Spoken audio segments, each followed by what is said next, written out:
मधुकरी करके नारायण मधुकरी करते हुए एक दिन भाव समाधि में बैठे रहे मधुकरी की, तो वृंदावन की धोबी गली में पहुंच गए और एक धोबी के यहां मधुकरी कर ली। अब जरा देखना, जो महापुरुष हैं, जो संत हैं, वो तो इस देह से ऊपर उठे होते हैं। जाति पाति धर्म कर्म तब तक हमारा साथ में रहता है जब तक हम इस देह में हैं, देह का हमें भान है। लेकिन देह से ऊपर उठ गए तब जाति कुल मान बड़ाई मान अपमान ये सब खत्म हो जाता है। वो तो भगवान की लीला, महाराज बालक खेल रहे थे, उनका हमारे गोपाल, हमारे तो रसिक जी खेल रहे हैं यहाँ नारायण, और ये तो हमारे रसिक बिहारी जी की स्थली है, चलो ला दे मैया मधुकरी। उसने 2 रोटी निकाल के दी, महाराज मधुकरी लेके आए जमुना जी के किनारे। जैसे जाके महापुरुषों का नियम था, पाया एक संत ने देख लिया। अब संत भी अकारण भी बैर करने वाले, सभी तो संत होते नहीं, अकारण बैर करने वाले नारायण। उन्होंने जाके गुरुजी से कहा, गुरुजी ने कहा धीरे धीरे धीरे धीरे बात बढ़ने लगी, समाज में फैल गई, साधु समाज। ये मधुकरी के नाम पर इन्होंने हमारे हरिदासी संप्रदाय को भट्टा लगा रहे हैं, ये है वो है। उन्होंने महाराज अंत में गुरुजी ने सोचा कि बदनामी ना हो तो एक काम करो, इनको वृंदावन से निकाल दो। नारायण गुरुजी ने आज्ञा दे दी, तुम वृंदावन से बाहर चले जाओ। इनका हृदय फटने लगा। पहले तो सुनकर कि मुझे वृंदावन से बाहर निकाला जा रहा है, मूर्छित हो गए। वृंदावन से बाहर जा रहा हूं, लेकिन गुरोर आज्ञा गरी ऐसी। देखो इतने उच्च कोटि के महापुरुष नारायण वृंदावन से जाएं। चलते चलते महाराज धीरे धीरे यमुना किनारा पकड़ लिया।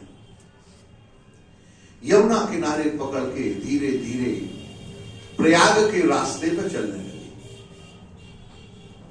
प्रयागराज यमुना के सहारे धीरे धीरे प्रयागराज की ओर जैसे आगे बढ़े, नारायण रास्ते में एक नरभक्षी सिंह रहता था।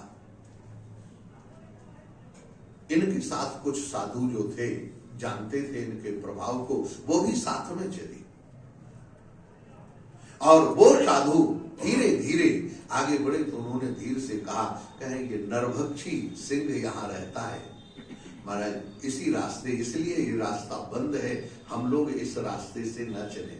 भगवत रसिक जी, हाँ महाराज, श्रीमद कुंज विहारिणे नमः, श्री श्यामा श्याम की जय हो, कुंज विहारी श्री हरिदास। इतना कहते हुए उन्होंने कहा जो होगा कोई बात नहीं, चलो आज सिंह को भी चेला बनाएंगे। देखो महाराज मस्ती, जैसे कोई व्यक्ति को कह रहा हो, सिंह को भी आज चेला बनाएंगे, नरभक्षी सिंह। और महाराज धीरे धीरे आहा भगवत रसिक जी धीरे धीरे धीरे धीरे आगे चले, आगे चले गुफा। अब संत तो आपस में भगवत चर्चा करते चलेंगे, वृंदावन की चर्चा, संतों की चर्चा। अब महाराज गुरु जी का स्वभाव, ऐसा सील स्वभाव की चर्चा करते हुए जब श्री आप आगे आगे चल रहे, उसी समय आहा वो नरभक्षी सिंह जो है महाराज, आपस में इनकी चर्चा सुनकर बहुत दिन का भूखा, क्योंकि कोई उस रास्ते से जाता ही नहीं और उसको मनुष्य के अलावा कोई अच्छा लगता नहीं। अब क्या करे, आदत पड़ गई उसकी। महाराज वो देखा, और जैसे देखा तो वो सिंह उसने देखा और मनुष्य की गंध, अब दौड़ा महाराज, वो सिंह आया। भगवत रसिक जी आगे मुस्कुराते हुए, एक डग भी पीछे नहीं हटे। करवा अपने हाथ में रहता था, लपटी हाथ में रहती थी, वही दुशाला घुटनों तक कटी वस्त्र पहने हुए महाराज, गूदड़ी झोली सामने थी मधुकरी की, और क्या चाहिए, ब्रज रज झोली में पड़ी हुई। क्यों?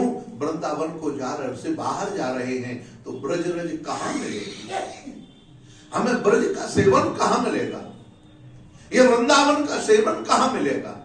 नारायण, ये ब्रज रज वृंदावन का सेवन ब्रज रज की गोदड़ी में ब्रज रज रखे हुए, सारी सेवा रखे हुए, ठाकुर जी का गोपी चंदन रखे हुए ब्रज रज में मिला के महाराज लगा हुआ, वह क्या कहने संप्रदाय का जो तिलक है, हरिदासी संप्रदाय का लगा हुआ ब्रज रज माथे पर लगी हुई, हाँ ऐसा आनंद महाराज। और उन्होंने हाँ महाराज श्रीमद कुंज बिहारी श्री हरिदास के श्यामा श्याम ऐसा कह के, और महाराज करवा का जो जल था एक अंजलि जल लेके जय हो श्यामा श्याम की और उसके ऊपर छोड़ दिया। वो सिंह महाराज शरणागत हो गया, शरणागत हो गया।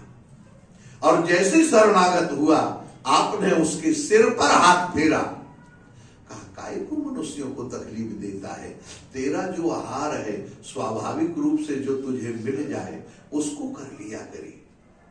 तेरी तपस्या है, नारकी योनि में पड़ा हुआ है, ये तेरी बहुत अच्छी योनि है क्या? महाराज इतना कह के और उन्होंने उसके गले में कंठी बांध दी। महाराज अपने निकाली तुलसी की कंठी और उसके गले में वो कंठी बांधी और कहा उसको आज से तेरा नाम नरहरिदास रखा गया, तू नरहरिदास है और श्यामा श्याम का भजन कर, इसके अलावा और कुछ करने की जरूरत नहीं है तुझे। श्यामा श्याम सबकी प्रकार करते हैं महाराज। वहां से उसको चेला बना के आगे निकल गए। यह है महापुरुषों की स्थिति। कहने का अभिप्राय, अगर वृंदावन में रहते हुए आप जरा सोचो, देह गेह से उठे हुए महापुरुष ये देह से ऊपर तब उठ सकते हैं जब हम भगवान के भजन में हमारा मन लगा रहा, भगवान की लीलाओं में हमारा मन लगा रहा। अगर भजन में हमारा मन लगेगा, अहिंसा हमारी अगर वृत्ति बन जाए तो कोई भी हिंसक प्राणी हमारी हिंसा करने में समर्थ नहीं हो सकता है, कोई भी हिंसक प्राणी। नारायण यहां यही बात नारायण इन्होंने सबसे पहले ऋषभ देव जी महाराज जो बात कहते हैं, आइए अपने प्रसंग पर वहां पहुंचते हैं। हंसम हंसे गुरौ मयि भक्त्यानुवृत्त्या वितृष्णया द्वंद्व तितिक्षया च सर्वत्र जंतोर्व्यसनावगत्या जिज्ञासया तपसेहा निवृत्त्या। सबसे पहले गुरु जी के चरणों में आपको मैंने भगवत रसिक जी की वाणी क्यों सुनाई, इसका कारण है गुरु भक्ति। आप सोचे उच्च कोटि के महापुरुष जिनके जीवन में हिंसा का लेस नहीं, जो सिंह को देखकर, अरे महाराज यहां अभी बैठे हैं, अगर एक बिच्छू निकल पड़े तो हम लोग तितर बितर हो जाएंगे, सांप का बच्चा निकल पड़े तो अभी किसी के घुटने पैर में दर्द नहीं दिखाई देगा, हो कूदते हुए नजर आएंगे। लेकिन वो सोचो, वो भगवत रसिक, आप जरा कल्पना करें, वो भगवत रसिक महापुरुष नारायण सिंह कोई कंठ में तुलसी की कंठी बांधकर उसके कान में मंत्र प्रदान करने वाले महापुरुष, उनको भी इस संसार ने दोष लगाने से बाज नहीं आया। तो ऐसे महापुरुष जो उच्च कोटि के महापुरुष हैं, भगवत प्राप्त महापुरुष हैं, ऐसे भगवत प्राप्त महापुरुष उच्च कोटि के नारायण, उनको जब दोष लग सकता है तो हमारे और आपकी कौन गली है? बोलिए, हम आप किसी गिनती में है क्या? तो नारायण ये संसार कुछ भी कहता रहे, ध्यान नहीं रखना। नारायण यहां तो हमें केवल वही करना, हंसे गुरु। देखो हमारे गुरु भक्त्यानुवृत्त्या श्री सदगुरु के चरणों में महाराज पूर्ण समर्पण होना चाहिए। अगर भगवत रसिक जी न चाहते और कह देते ना गुरुदेव हम तो वृंदावन नहीं छोड़ सकते चाहे कुछ भी हो जाए, तो बोलो अपनी अलग मंडली बना लेते कि नहीं? लेकिन क्या होता? अलग मंडली बनाने से क्या होता? आप जरा विचार करो, विरोध बनता कि नहीं बनता? साधुओं में दो दल हो जाते कि नहीं हो जाते? लेकिन सर्वोपरि गुरोर आज्ञा गरीयसी, गुरुदेव की आज्ञा सर्वोपरि है। हमें गुरु जी की आज्ञा मानना चाहिए। गुरोर आज्ञा गरीयसी, ऐसे सिद्ध महापुरुष नारायण गुरु जी की आज्ञा मानकर, और उन्होंने थोड़ा सा खिसक जाइए माता जी, ऐसे आप भी थोड़ा सा कुर्सी खिसका ले, बस थोड़ा और खिसकाइए, बस हो गया, ठीक। गुरोर आज्ञा गरीयसी, गुरुदेव की आज्ञा मानकर वृंदावन को छोड़कर चले गए। लेकिन वृंदावन को छोड़े नहीं महाराज, वृंदावन को हृदय में बसाकर, वृंदावन की याद को लेकर, वृंदावन की रजरानी और यमुना जी का जल नारायण यमुना महारानी को साथ में रखकर, और महाराज यमुना जी के साथ में साथ चलते रहे। जोशी मठ के पास नारायण एक कुटिया में, खंडहर में, वहां पहुंच गए और वहां पहुंचकर भजन साधन में लग गए। इनके साथ 15-20 महापुरुष थे नारायण, सबको नारायण, लेकिन वहां भी गुरु जी ने यहां से साधुओं के विरोध से निकाला तो सही, लेकिन मई भक्त्यानुवृत्त्या गुरु जी रसिक बिहारी जी को अपने हृदय से निकालने में समर्थ। क्यों? उनका जो सेवा करने का तरीका, लाड़ लड़ाने का तरीका, ठाकुर जी को पद सुनाने का तरीका, उनकी रचनाएं, तो ऐसे गुरु के चरणों में वितृष्णाया हमारे जीवन को तृष्णा रहित बना देती है। तृष्णा का मतलब देखो, हम आपको एक तृष्णा का सरल उपाय बताएं। बिल्कुल तृष्णा की सरल परिभाषा, जिन विषयों के लिए हृदय तरसने लगे उसी का नाम तृष्णा है। जिसके लिए संसार के जो विषय हैं उनके लिए हृदय जब तरसता है उसका नाम तृष्णा है। चाहे पुत्र के लिए तरसे, चाहे पैसा के लिए तरसे, चाहे आदमी के लिए तरसे, चाहे खेत खलिहान मकान के लिए ये सब तृष्णा है। जिसके विषय संसार का जो विनाशी पदार्थ है, ध्यान रखना, विनाशी पदार्थों के लिए व्यक्ति या पदार्थ, इन विनाशी वस्तुओं के लिए जब हमारा हृदय तरस खाने लगे, उनके लिए लालायित होने लगे, समझ लेना इसी का नाम तृष्णा है। मुझे तो इससे सरल परिभाषा और नहीं लगती नारायण। ये जो तृष्णा है, ये तृष्णा कैसे निकले, इसके निकलने का तरीका क्या है, ये ध्यान दो। इसके निकलने का तरीका महर्षि श्री ऋषभ देव जी अपने पुत्रों को यहां बताते हैं। वो कहते हैं द्वंद्व तितिक्षया च वितृष्णया।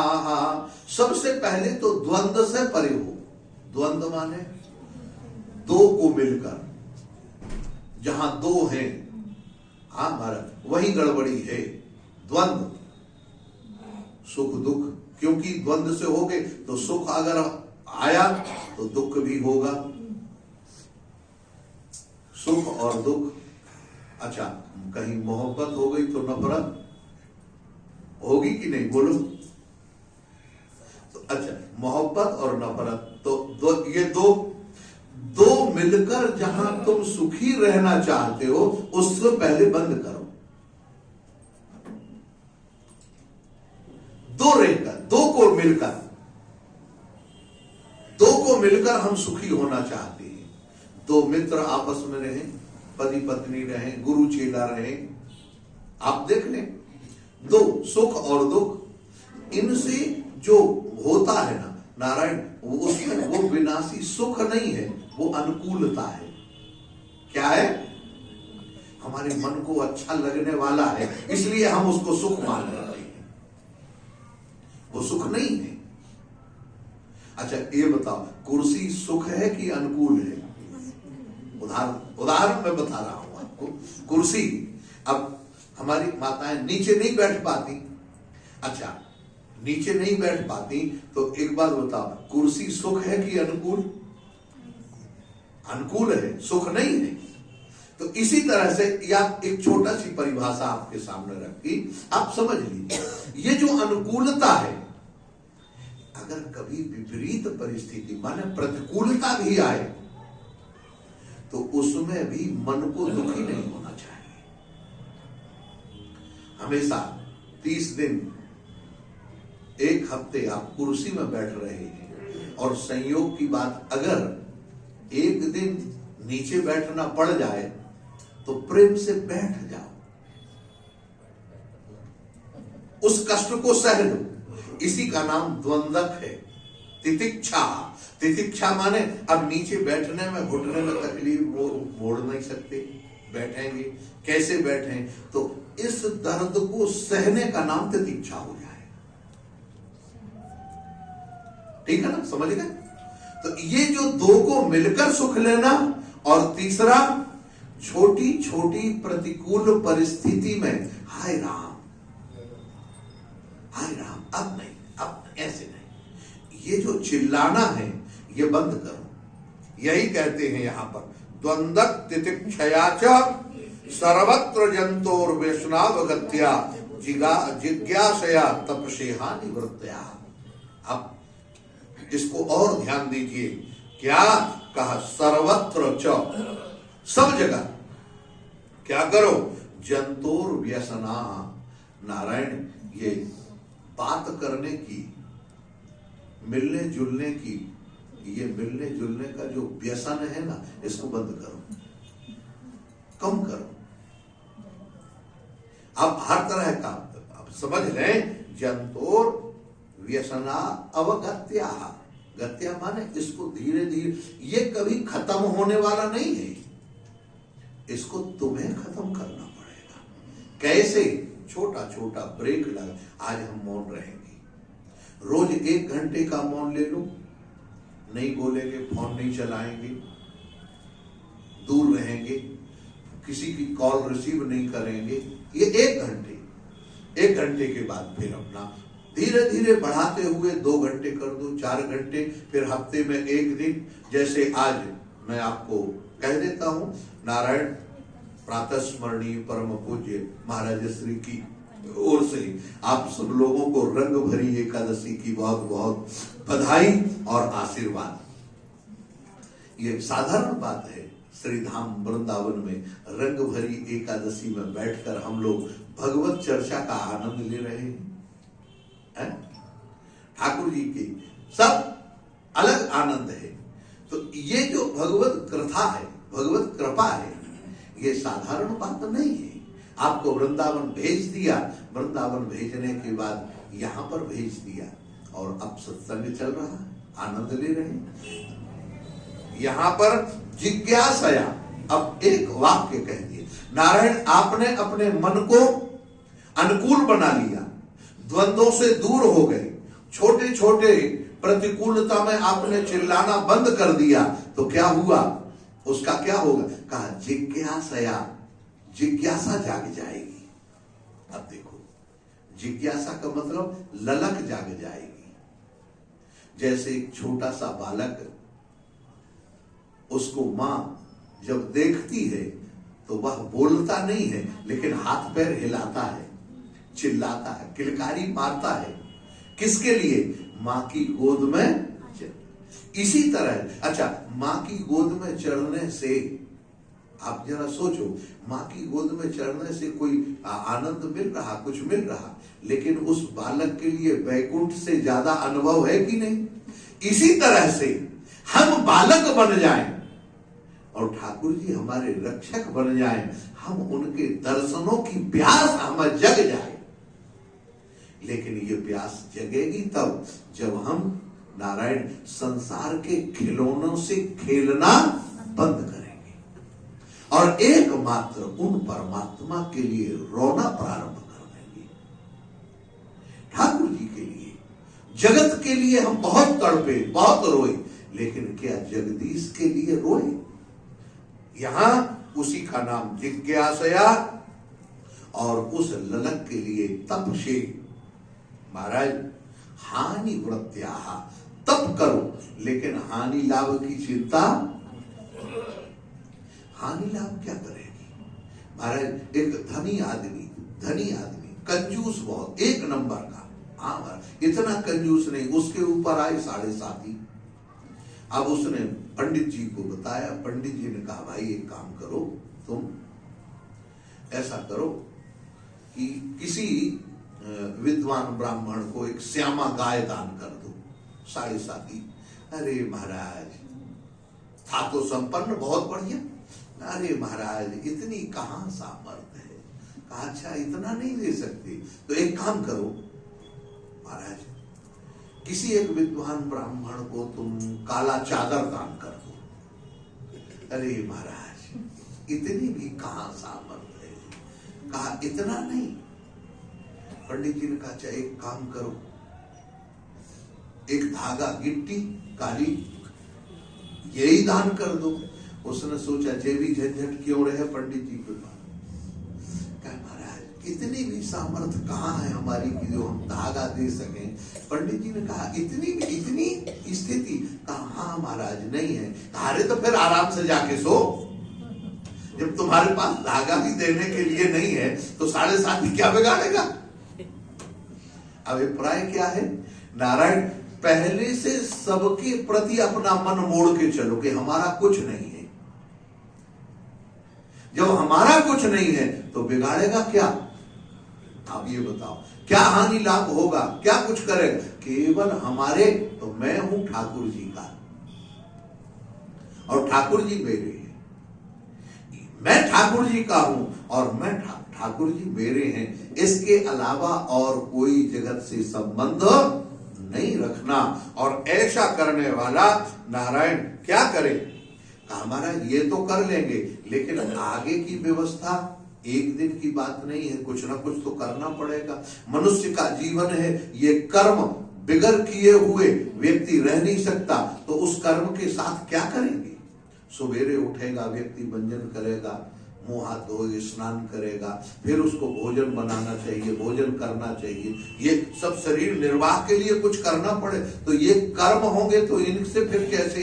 इनका जो द्वंद्व होगा, इनमें जो दिक्कत होगी, कर्म करने में जो परेशानी आएगी, उससे कैसे छुटकारा मिलेगा? अब जरा ध्यान रखना। ऋषभ देव जी महाराज कहते हैं नारायण एक बात ध्यान रखो, मत कर्म भित कथया च नित्यम मद्देव संगाद गुण कीर्तनाम्ने निर्वैर साम्योपशवेन पुत्रा जिज्ञासया देह गेहात्म बुद्धे। सर्वत्र मत कर्म भित कथया। नारायण पहली बात है, जो भी तुम कर रहे हो मुझे समर्पण करते चलो। मत कर्म मेरे लिए है। अगर तुमने सोचा कि हम मधुकरी कर रहे हैं और सोच लो कि नहीं आज नहीं कल के लिए काम देगी, तो महाराज फिर तुम्हारा जीवन बेकार।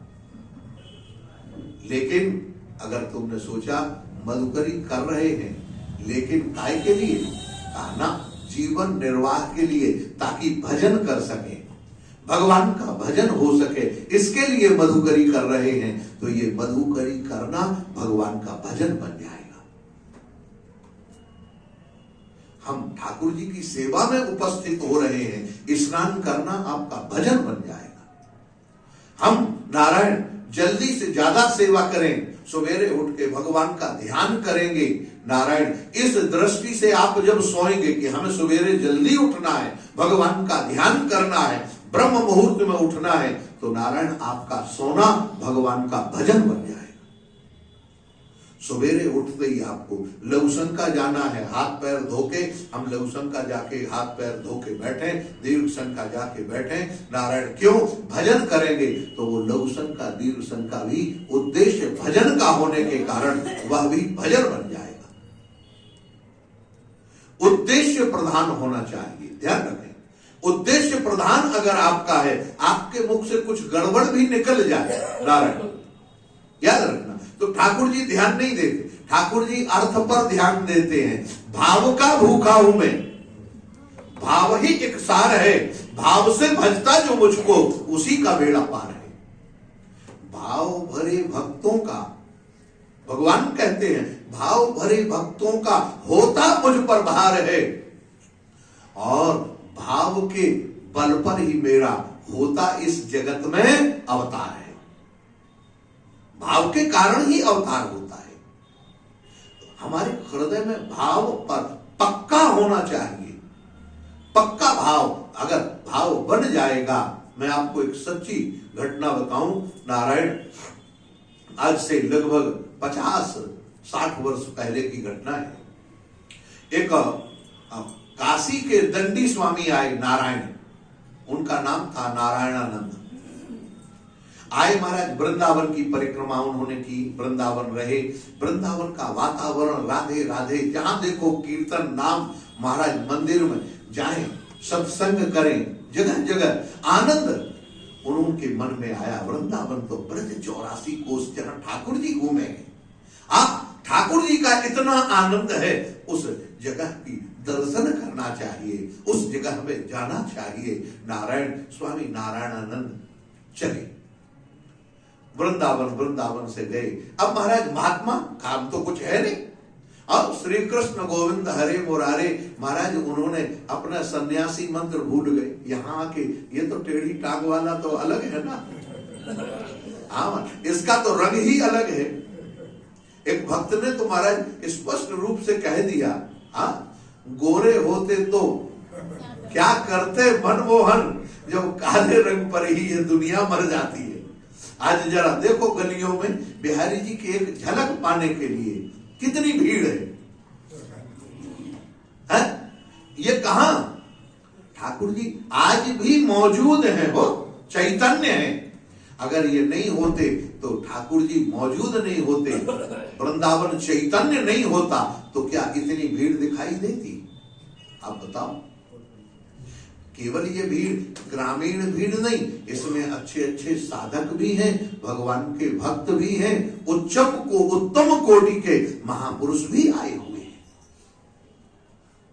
ना जाने किस वेश में ठाकुर जी कौन से वेश में किसके साथ कैसी लीला कर रहे हो। नारायणानंद जी अपना स्वरूप भूल गए। हम दंडी स्वामी हैं नारायण, लेकिन कभी कभी सूरत आ जाती है दंडी स्वामी। अच्छा, समस्या ये है, दंडी स्वामी वही हो सकता है जो ब्राह्मण हो। दूसरा, महाराज ब्राह्मण है तो धर्म कर्म निष्ठ होगा, तभी तो यहां तक पहुंचा है। ऐसे कैसे पहुंच जाएगा? हम आप बन जाए भला दंडी स्वामी, कैसे बन जाए? वो उतनी ताकत चाहिए। महाराज दंड ग्रहण करके अब गए महाराज एक जगह, एकादशी, आज एकादशी है, संयोग की बात, गिरिराज जी में एकादशी पड़ी। गिरिराज जी की परिक्रमा चल रही, वो भी परिक्रमा में जा रहे। अब सवेरे सवेरे महाराज बहुत देर हो गई, सवेरे से परिक्रमा करते हुए आप क्या कहें महाराज, भूख लग आई। भूख लगी तो दंड को राधा कुंड पर रखा और प्रणाम किया, कहा चलो मधुकरी कर ले। दंडी सन्यासी महाराज फिर थोड़ा आया कि नहीं नहीं, दंड को अकेले छोड़ना अच्छा नहीं है, सन्यासी कैसे छोड़ देगा, दंड को रखो चलो। गए महाराज एक जगह, एक ग्वालिनी मैया के यहां चले गए और आवाज लगाई, भवत भिक्षाम देही। महाराज वो मैया जो थी बड़ी बूढ़ी, नारायण वो एक उसका बालक था, कटोरे में दूध पी रहा था। दूध पीते हुए उस कटेरे का बाबा और तो कछु ना है, यही दूध है, तू अपनो काम करा ले। वो बालक के मुख से जूठा दूध उठाया महाराज और सन्यासी बाबा को है भैया अपने बालकन को जूठो दूध हमें पिवाए रही तो लगना रहो। अरे बाबा तू का समझे, ये बालक ना है, ये तो हमारे ठाकुर जी हैं ग्वाल बाल, ये तो भगवान श्री कृष्ण है, तू कहाँ चक्कर में पड़ रहा हो, जा तू जाको अधिकारी ना है, भाग यहाँ से। मैया ने वही मस्ती में कह दी तू अधिकारी ना है दूध को, ये तो हमारे ठाकुर गोपाल जी हैं। महाराज बोला इस बालक को दूध पिवाए दियो, उसने महात्मा चले गए। महात्मा को मधुकरी नहीं मिली कहीं, दिन भर ऐसे ही गिरिराज जी की तलहटी में। अब महाराज जाही विधि राखे राम ताही विधि। हाँ एक व्यक्ति गा रहा था महाराज जाही विधि राखे राम ताही विधि रहिए, तो एक महात्मा बोल पड़े रहिए नहीं रहना ही पड़ेगा और कर क्या सकते हैं। हाँ रहिए ही, रहना ही पड़ेगा। नारायण कहीं मधुकरी नहीं मिली। रात्रि के समय ठाकुर जी प्रकट हो गए और नारायण आनंद से कहने लगे अरे नारायण तू देख वह मैया को भाव ग्वाल बाल के रूप में, वो ग्वाल बाल ना है, वो तो मैं ही साक्षात मेरी प्रसादी थी, मैं ही उनके रूप में। तू कहां चक्कर में पड़ो, तू तो जा भाई मैया से पहले क्षमा मांगियो और कहियो मैया वो ही दूध दे दे। नारायण सवेरे सवेरे उठे महाराज, महात्मा मैया ने दरवाजा खोले तो महात्मा सामने खड़े। बाबा इतने भोर से आए गए हो तो अरे मैया वही प्रसादी दे दे। ना मैया ना बाबा तू उनको अधिकारी ना है। महाराज नहीं भैया तो देनो पड़ेगो, ना तो मैं शरीर छोड़ दूंगो, वो तो वो प्रसादी दे दे बालकन की। महाराज मैया ने कहा बाबा अगर तो ये बालकन की प्रसादी चाहिए है तो पहले गिरिराज की परिक्रमा करके आए तभी मिलेगो, अब ना मिलेगो। तो ये प्रसाद को अपमान कियो तूने, जाको दंड तो भोगनो पड़ेगो।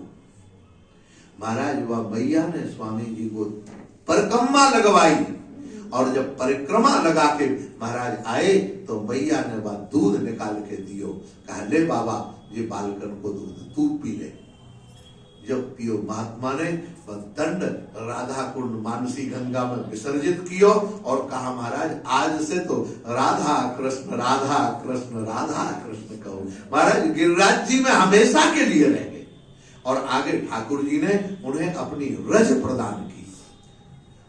गिरिराज जी में वो समा गए, गिरिराज जी का दर्शन हुआ। तो कहने का अभिप्राय हमारा भाव अगर पक्का है, यहां वही भाव की बात कर रहे, मत कर्म भेद कथया च नित्यम। हमारे जो कर्म होते हैं उन कर्मों को हम भगवान को समर्पित करें और कथया भगवान की कथा सुने, नित्य कथा, चाहे कुछ भी हो जाए कैसे भी हो, लेकिन हमें भगवान की कथा सुननी ही सुननी है, एक नियम बन जाए। नारायण नित्य कथया च नित्यम मद्देव संगात गुण कीर्त नामने और मद्देव संगा। देखो महाराज मेरे देवता की संगति करें।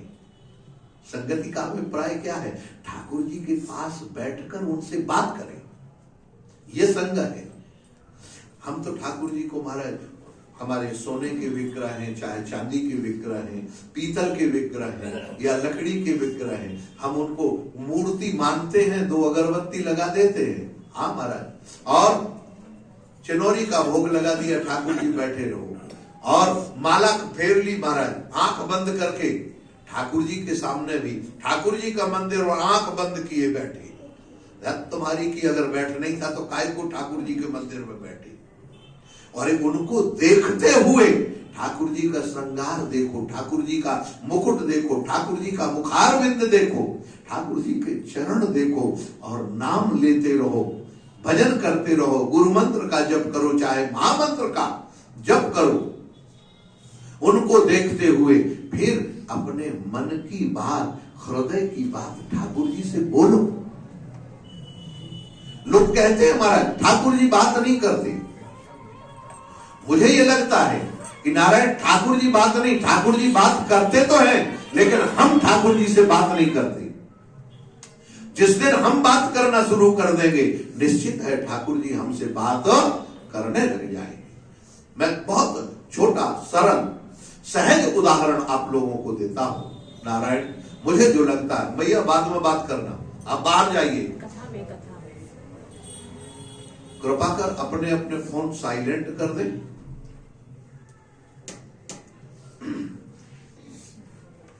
हमारे यहां नियम है महाराज, आप लोग सब ध्यान रखें। 1 घंटे भी अगर आप मोबाइल से दूर नहीं रह सकते तो सत्संग बेकार है। बढ़िया प्रेम से भगवान की कथा सुनो, आनंद लो। ये दुनियादारी तो चलती रहेगी हो।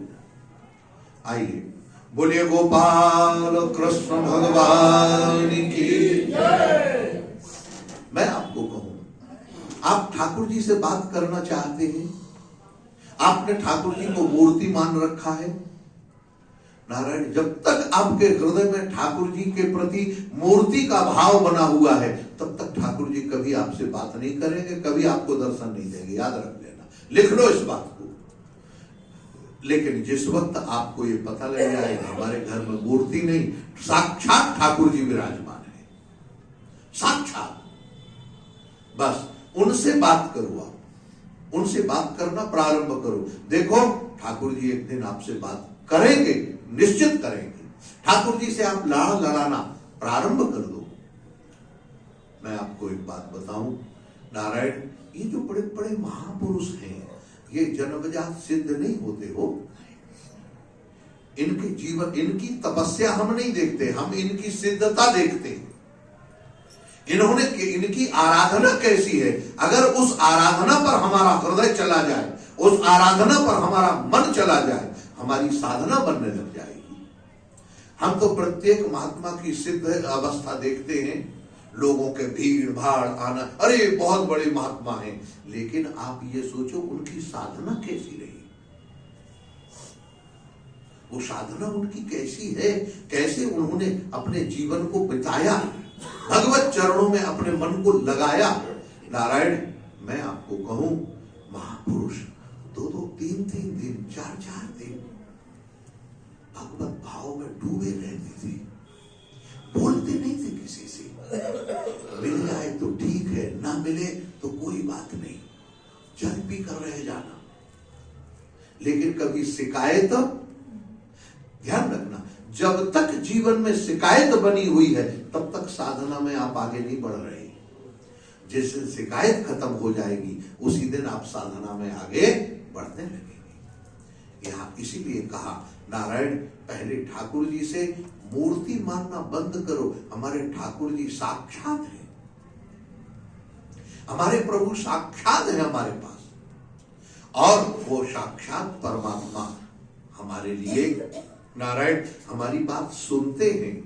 आप कहोगे महाराज उत्तर क्यों नहीं देते, हमसे बोलते क्यों नहीं?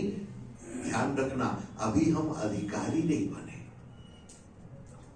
याद रखना, महापुरुष कई बार, एक बार एक साधक पहुंच गया महाराज गुरुजी के पास। गुरुजी से के पास पहुंचकर नारायण कहता, महाराज भजन करने में बहुत डिस्टर्ब होता है, मैं क्या करूं?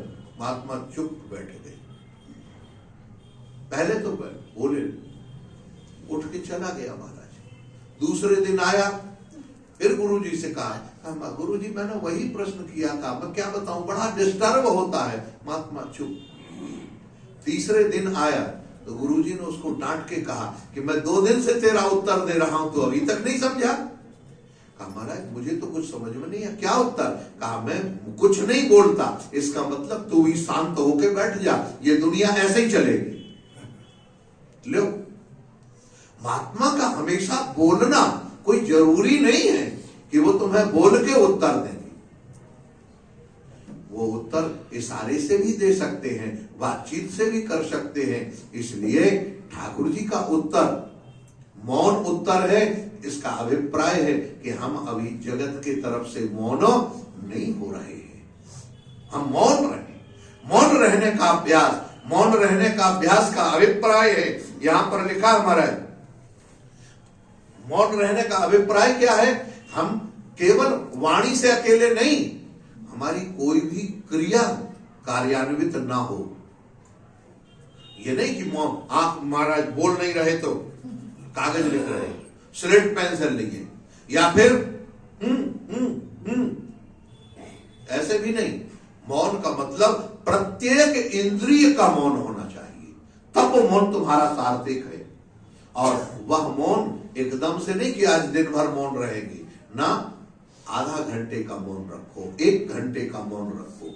उस 1 घंटे में भगवान नाम के अलावा और कुछ जप मत करो, बाहरी कोई क्रिया नहीं। अपने गुरु मंत्र का जप करो, अथवा इष्ट मंत्र का जप करो, अथवा महामंत्र का जप करो, अथवा केवल नाम संकीर्तन करो। ऐसे मौन रहने का अभ्यास जब करोगे, वो मौन तुम्हारा सार्थक होगा। महीने 2 महीने का मौन लिए हैं और कागज कलम घसीट रहे, महाराज ये मौन नहीं है, ये मौन नहीं, ये तो दिखावा है। मौन दर्शन है, मौन प्रदर्शन नहीं है। और दर्शन तब होता है जब जीवन प्रदर्शन से अलग होता है।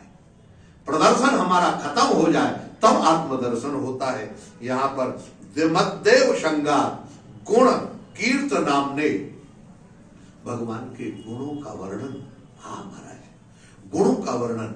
एक बार उद्धव जी ने कहा, कन्हैया, अब जरा ध्यान देना, उद्धव जी ने ठाकुर जी से कहा कन्हैया एक बात बताओ, तुम यहां मथुरा में रहकर दुखी हो रहे हो, इतनी बड़ी बड़ी बातें कर रहे हो, उनकी याद आ रही है, लेकिन तुम मैया के पास चले क्यों नहीं जाते?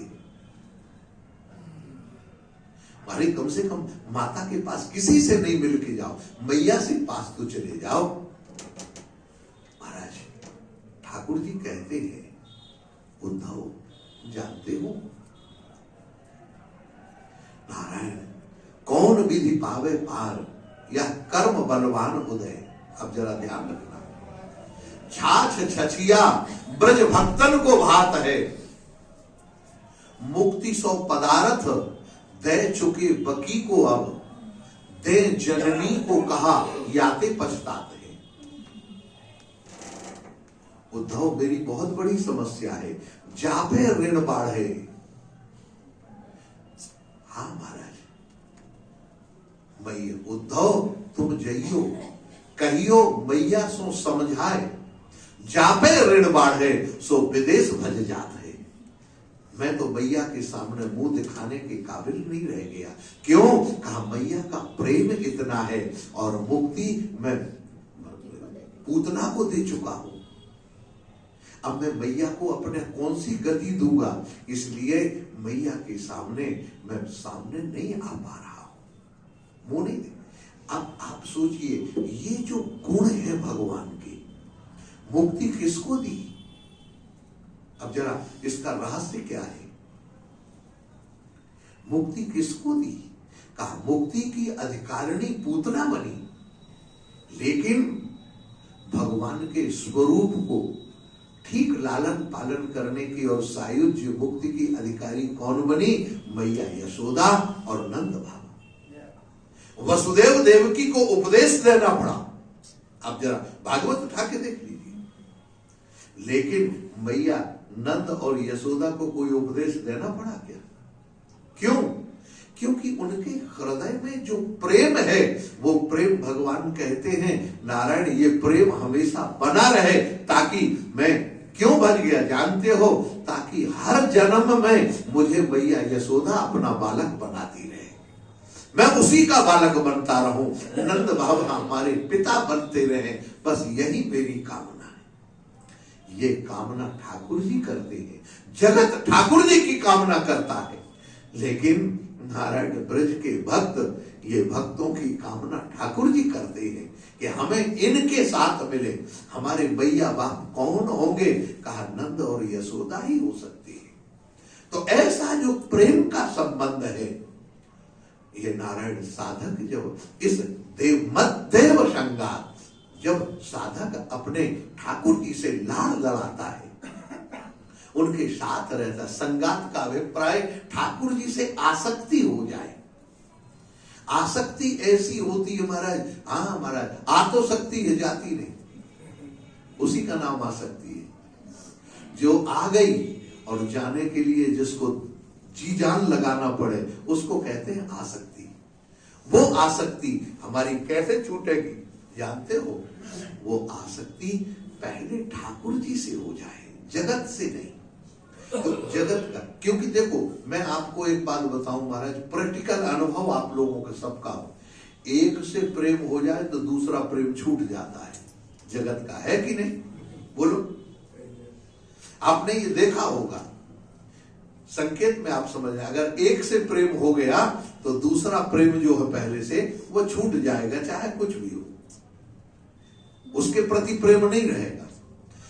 इसी तरह से अगर ठाकुर जी से प्रेम हो जाए तो जगत से प्रेम फिर रहने वाला, क्योंकि प्रेम सदा, हाँ महाराज, एक ही जगह रहता है। प्रेम गली अति साकिरी, जामे दो ना, हाँ महाराज, ये प्रेम गली इतनी सकरी है, इसमें दो नहीं रह सकते, एक ही रहता है। तो इसीलिए ठाकुर जी के गुण कीर्तन, ठाकुर जी का दिव्य गुण क्या है जरा सोचो। हमें कोई मारने आए तो तुम उसे गले से लगाओगे, लेकिन ठाकुर जी को मारने गई पूतना और उसको मुक्ति दे दी, क्या विलक्षण स्थिति है। तो ऐसे मध्यव संगात गुण कीर्तन नामने भगवान का गुण का गान करो, कीर्तन करो भगवान के नाम में। और स्थिति क्या है? कहा निर्वैर साम्योप सवेन पुत्रा जिज्ञासया देह गेहात्म बुद्धे। देखो नारायण, हमारा जीवन निर्वैर होना चाहिए, बैर नहीं होना चाहिए, निर्वैर संगात। निर्वैर का एक मैं आपको बताऊं, भगवत रसिक जी महाराज जोशी मठ के पास में मड़ी है कोई, वहां पर भजन कर रहे यमुना के किनारे महाराज। भजन करते करते कुछ दिन हो गए, वहां पर एक काला नाग रहता था। कई लोगों को उसने काट दिया महाराज, मर गया, 5 फड़ का नाग, बड़ा विषैला बिस्तर। और वो वहां किसी को रहना नहीं, भगवत रसिक जी वहीं रुक गए उसी जगह। और वो सर्प महाराज उपकार के दौड़ा, भगवत रसिक ने कहा अरे काय को रहते जो शांत बैठ, तमोगुण योनि में पड़ा हुआ है, अरे भगवान का भजन कर। महाराज अपनी झोली से वृंदावन की रज लगा के उसके माथे पर तिलक कर दिया, माथे पर, और तिलक करके नारायण उसको अपने पास, उस भगवत रसिक जी को देखकर महाराज साष्टांग लेट गया। दोनों पैरों को, भगवत रसिक जी के दोनों पैरों को पकड़ लिया महाराज, मानो वो मूक प्राणी प्रणाम करके शरणागति ग्रहण करता है।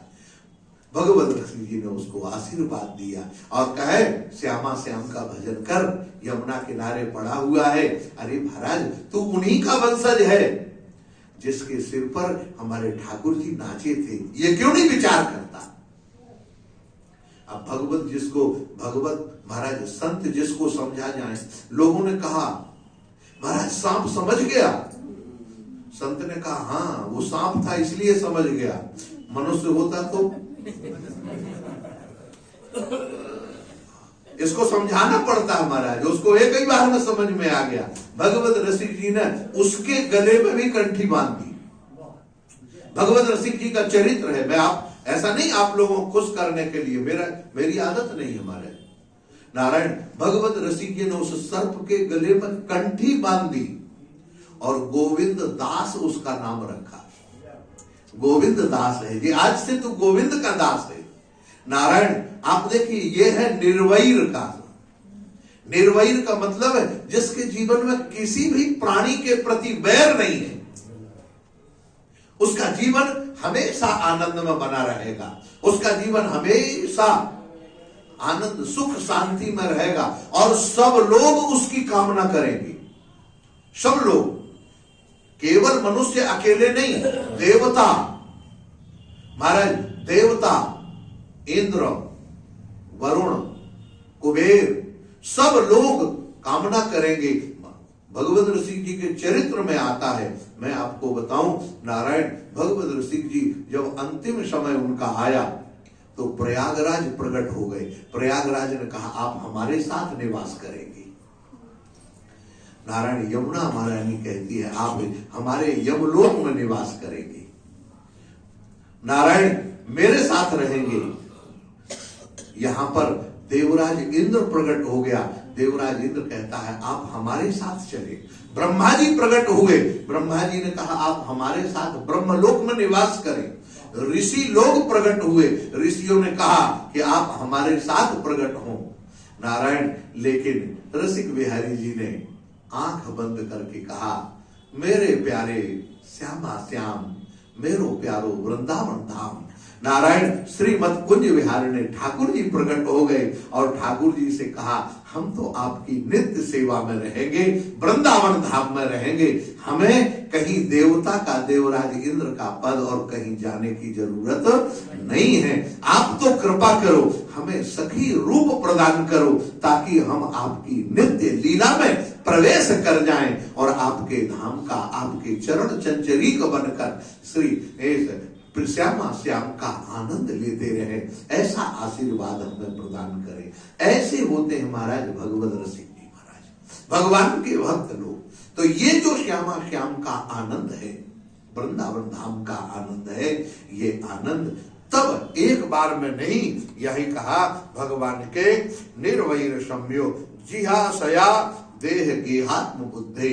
जब व्यक्ति धीरे धीरे साधन करता है तो उस देह से और गेह से, देह माने शरीर से और गेह माने खेत खलियान मकान और दुकान, इन सब से अलग हो जाता है।